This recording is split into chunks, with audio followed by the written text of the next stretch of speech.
Politics is tough, and it's in many cases not a very nice world, but it is a nice world today. On the same day President-elect Trump visits the White House, one West Coast governor starts building a national coalition to prepare states for the incoming administration. Good evening, everyone. Welcome to West Coast Wrap. I'm Alex Savage. Today, Colorado Governor Jared Polis announced that he is leading a nonpartisan governor's initiative to safeguard democracy. He and fellow Democratic Illinois Governor J.B. Pritzker are spearheading this effort. They say it's time to take action because the nation, quote, faces increasing threats against American democracy, including the dangers of authoritarianism and the undermining of democratic institutions.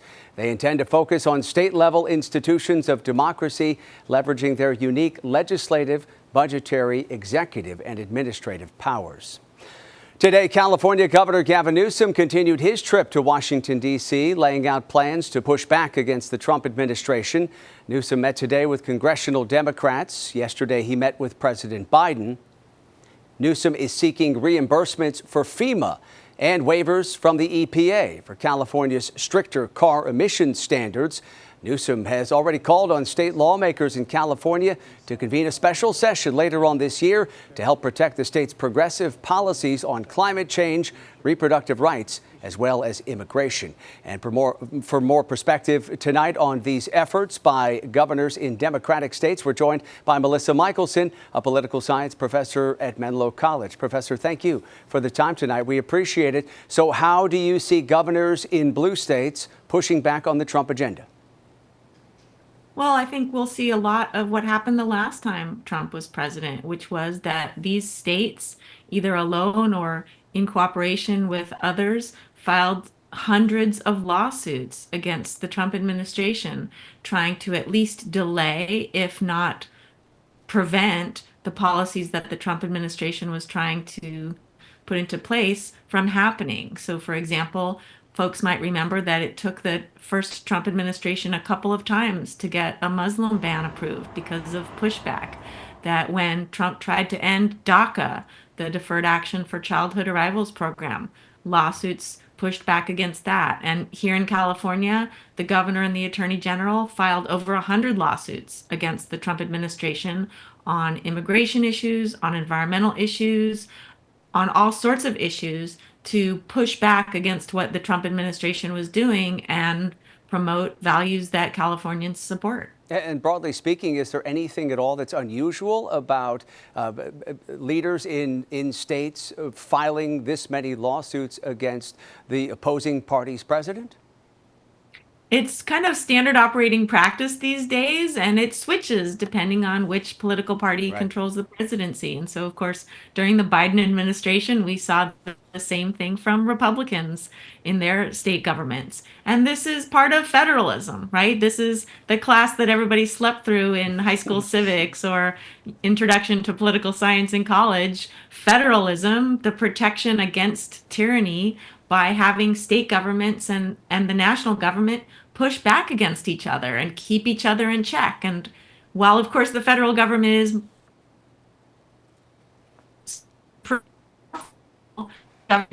back, and that's all part of the founder's design.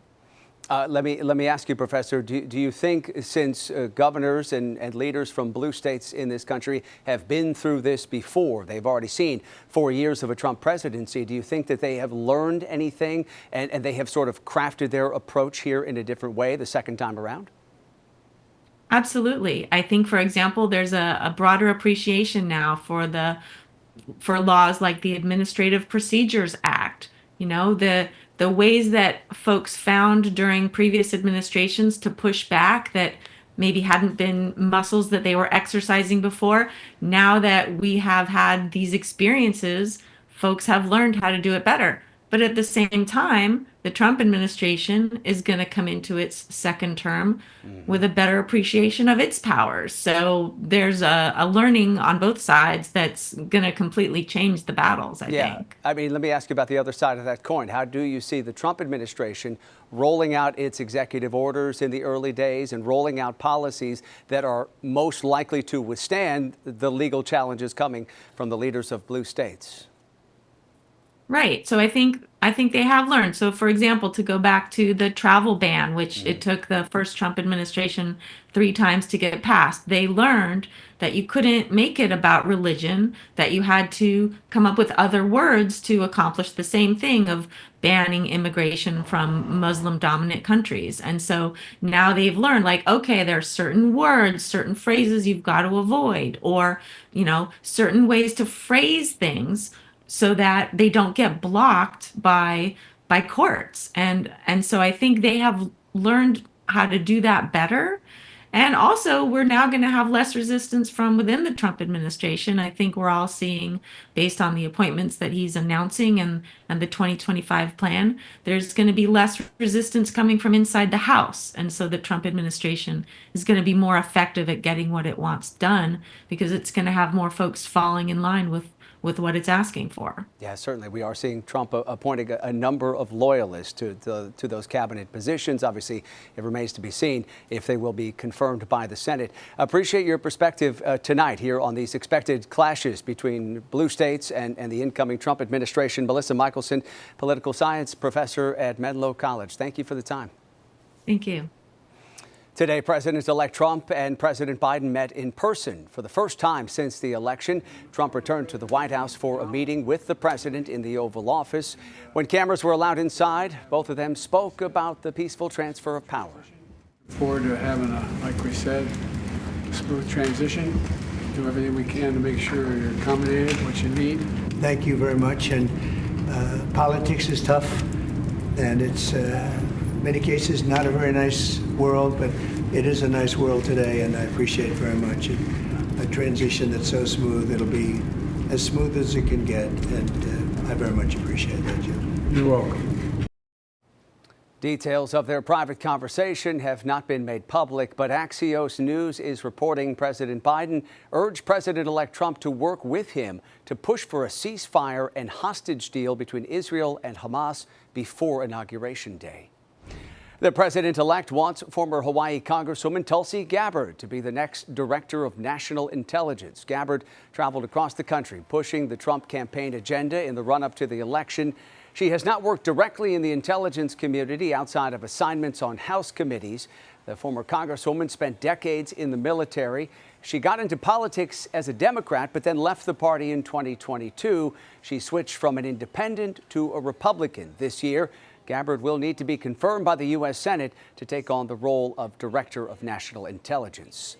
And President-elect Trump made 2 other major cabinet picks today. He's nominating Matt Gaetz to take on the role of Attorney General. The Florida congressman resigned from that position today.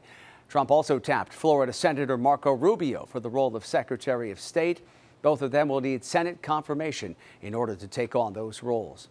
And to stay on top of the Trump transition, you can head to our website. It's westcoastwrap.com. Our online coverage there includes a link to live updates on the president-elect's plans for a new administration. In San Diego, 2 shooting scenes across that city have left 3 people dead tonight and a police officer wounded. Fox 5's Tony Shin breaks down what investigators say happened.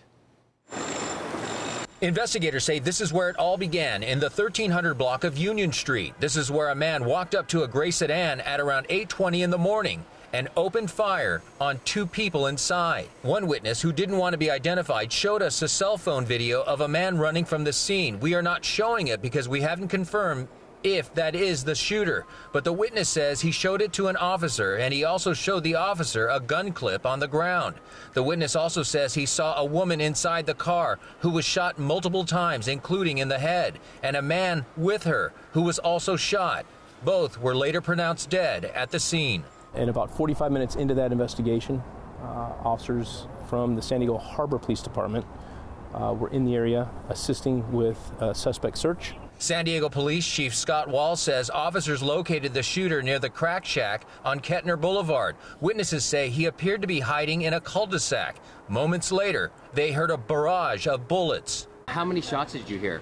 I don't know, maybe 20, like 20, 30, I don't know, too many shots. It was a lot of gunfire. Yes, a lot of. Workers who were in the process of opening up the crack shack say they immediately took cover. It was a scary moment, to be honest. We're just like laying on the ground, and that's all. You just got down on the ground? Yeah, that's what we did for like 30 minutes. During the gun battle, the officers shot the suspect. The suspect was struck by gunfire. He was transported to a local hospital. He did pass away from his injuries from the gunshots. A Harbor police officer who had just started 3 months ago and was still in training was also struck by the gunfire in the hip and was taken to UCSD Medical Center in Hillcrest, where he underwent surgery and is now recovering. I did speak to him before he went into surgery. He was awake, he was alert, and he was in good spirits. Chief Wall said what the officers did was nothing short of heroic. Their ability to run towards gunfire and to courageously engage this individual, I believe, saved lives. The lives of the many people who live in this normally quiet community, who fortunately weren't caught in the crossfire. I would have never thought that this will happen on a Wednesday morning, to be honest. Especially not here in this area where it's quite safe. Right now, investigators aren't releasing the names of the 3 people who were killed. They did say that the female victim was 31 years old and the male victim was 39 years old. The suspected shooter, 26 years old. At this point, they don't have a motive for this original shooting, but they did say all 3 knew each other. Reporting from Little Italy, I'm Tony Shin. We'll send it back to you. Coming up tonight here on West Coast Wrap, a car sinks in a Phoenix swimming pool. Tonight, see the body camera footage showing how the man inside was saved. Also, another unusual rescue here in the West. We'll break down what it took to untangle a snake from a truck. And in weather, here's our live camera in the Phoenix area. Clear skies, 69 degrees, but other parts of the West Coast dealing with a lot of rain. We'll have the updated forecast coming up.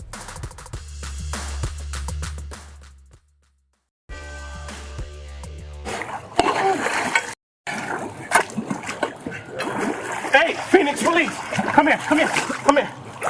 I got you. Anyone else in there? Newly released body camera footage shows Phoenix police officers rescuing a man from a car submerged in a swimming pool. This all unfolded back on Halloween. The man says he accidentally stepped on the car's accelerator too hard, sending the car into the apartment complex's swimming pool. The man was taken to the hospital for treatment after being rescued by those officers. We don't have any update tonight on his condition. A new trial is underway in Idaho that could lead to some changes in the state's abortion law. 4 women who were denied abortions in Idaho are suing. Right now, Idaho allows abortion only when it is, quote, necessary to prevent the death of the pregnant woman. The plaintiffs want a judge to clarify and expand exceptions to the law so that people facing serious pregnancy complications can obtain the procedure. One of the plaintiffs took the stand, testifying that her pregnancy involved a condition that causes a pregnant woman to develop symptoms of a deteriorating fetus. She needed to travel out of state in order to get an abortion. We made that decision because it felt like the most compassionate decision that we could make for our baby who was not going to survive. And because we had an 18-month-old son that I needed to be here and healthy and able to care for him. Currently, healthcare providers in Idaho can face felony charges for performing abortions in cases that don't meet the state's strict requirements. All right, let's talk about our weather here in the West and bring in KTVU meteorologist Mark DeMaio. Hey, Mark. Hi there, Alex. Yeah, some areas dealing with some nice sunshine. Other areas, some strong winds and some pretty heavy rainfall totals as well, high totals. You can see one area up in the Pacific Northwest, a couple wind reports showing you the gusts today. Around 52 to 54 miles an hour. So some gusty conditions, wind advisories up for that portion of the West Coast.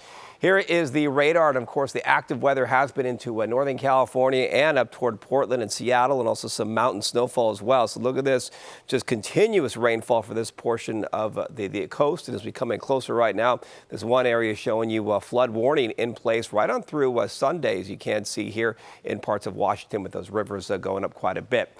The satellite and the radar, as you can see once again, here is that storm system up here, and then some rain showers and of course some Sierra snowfall in California. California, out toward the Nevada area as well. But down toward Southern California, it is dry with partly cloudy skies and some mild conditions. Temperatures right now, it's 69 degrees in Phoenix. Las Vegas is in the upper 50s. Reno, 47 degrees, and it is 53 degrees in Portland. In Seattle today, rainfall 0.66 with a high today of 55 degrees. This camera picking up the cloud cover and the raindrops from earlier today. In San Francisco, some sprinkles, some light showers throughout the day. Temperature of 61 degrees. A lot of cloud cover, and the bulk of the rain was really focused up to the north of San Francisco today.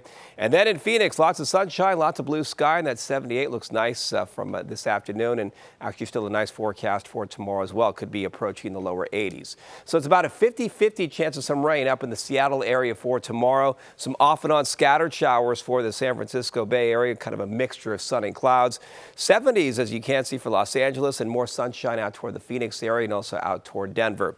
Here is the forecast models. We do put it into motion, as you can see tomorrow afternoon, 3 o'clock. We could bring in a few extra clouds down towards Los Angeles, but the bulk of the action, once again, is focused up in Northern California and up into Oregon and possibly Washington. This is your Friday, and look at all the snow out toward the Sierra moving into Nevada. That is the Friday forecast. So over the next 3 days, here we have that chance of some rain in Seattle for tomorrow. Could be talking about some more rain clouds possibly as we do move into the weekend. San Francisco, the chance of some scattered showers throughout the day. Los Angeles is actually a possibility of a shower by tomorrow evening down in Southern California. But if you like the warm conditions, that 82 is looking really nice in Phoenix with lots of sunshine, and their forecast for tomorrow with a little bit of some cooling by Friday and into Saturday. Yes, that would be a good place to escape the rain. Mark, thank you for that.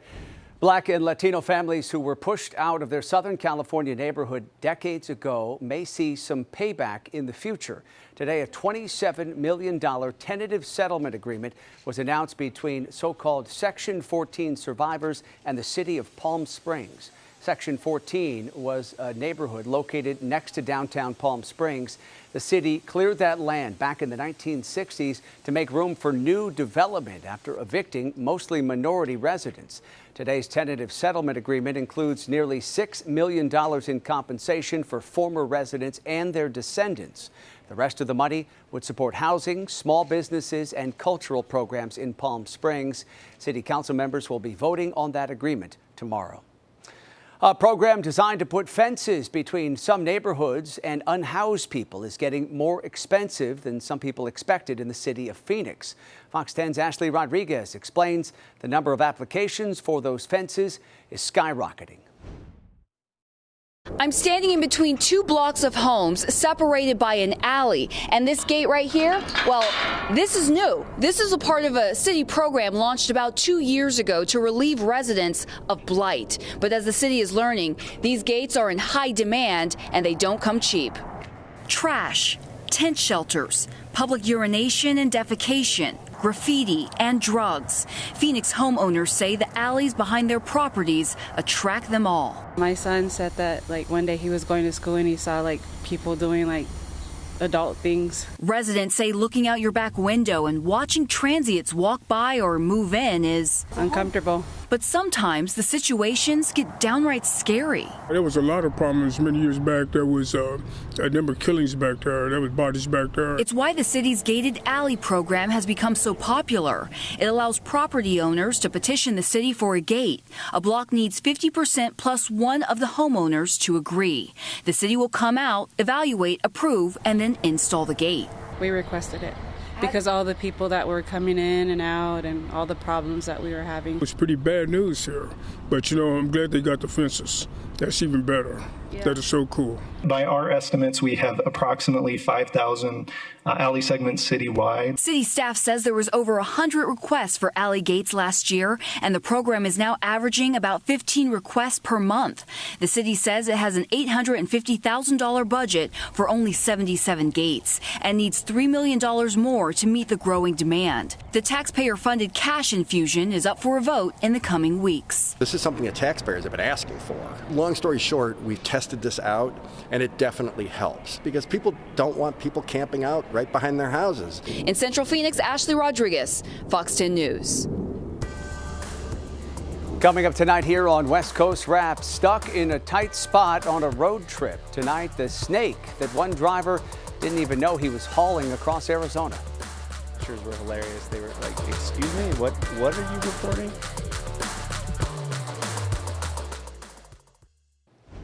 An Arizona man got a scaly surprise while on his lunch break. Fox 10's Nicole Krishan reports tonight from Mesa with more on his strange find.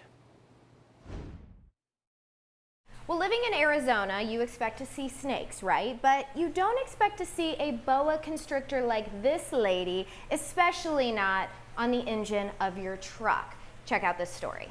When Aaron Ricks took his lunch break Tuesday, he noticed something dangling from the front of his car near the engine. I thought it was a grocery bag or some sort of piece of plastic. Maybe I ran over something.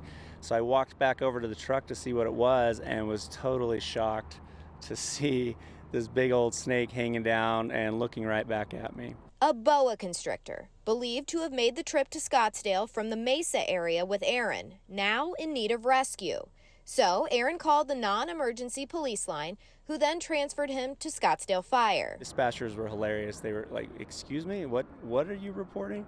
And they said, "We'll send the fire department out." They came out, and I think at first they were very skeptical. They said they didn't believe there'd be a snake in the truck. Workers at the Phoenix Herpetological Sanctuary say they didn't believe it at first either, but they were happy to take her in and lucky that she was doing all right. A lot of times when animals go into engines, it's never good. They get caught in a belt or they get, essentially cooked.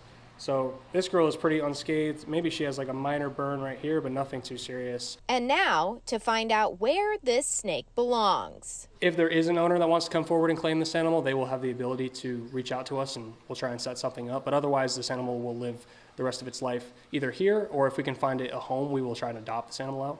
And while calling the local fire department is a great choice, you can also reach out to the Phoenix Herpetological Sanctuary's rattlesnake hotline, and that is another option to get these reptiles and other animals safely here where they can be assessed and potentially adopted in the future. Reporting in North Scottsdale, Nicole Krishan, Fox 10 News.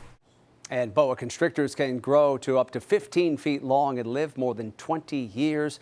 While large constrictors can be dangerous, they generally are not a threat to humans.